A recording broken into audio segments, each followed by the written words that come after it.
think those people tend to get burned more than the people that actually do their due diligence. And I'll give you. What about the person that's overly ambitious and they just want to rush into it?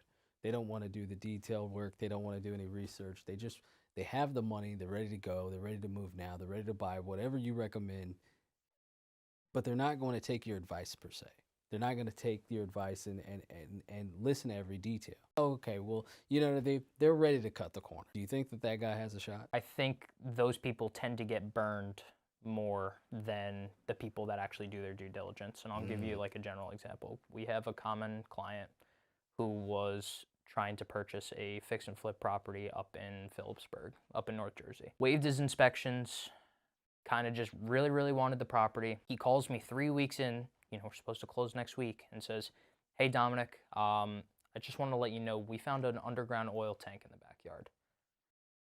Wow. Need to get it removed." I'm like, "Well, your scope of work is like $50,000. You know how much it takes to remove an oil tank, and do you also know how much it's going to be to get the DEP in there to make sure that, one, it didn't leak, and two, that it's actually being removed correctly?"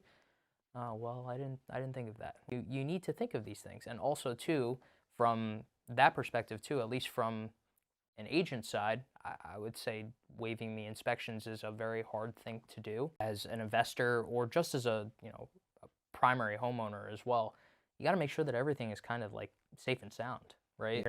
You're not parking your money into something that is gonna like fall down in 3 years. That same client, he's biting off more than he can chew, or he's trying to. I'd make a recommendation to him, something a little safer, something that I've seen work for many people, many times, and he doesn't listen to that. He wants to go the other way. He says, "Okay, you know what? I'm going to take this property that's completely in shambles, in, whatever, rough area or whatever. I'm just going to fix it up for $30,000. Well, that's not how much it costs, not even half. So he's biting off more than he can chew, and that's somebody that, by not listening, he'll get burnt.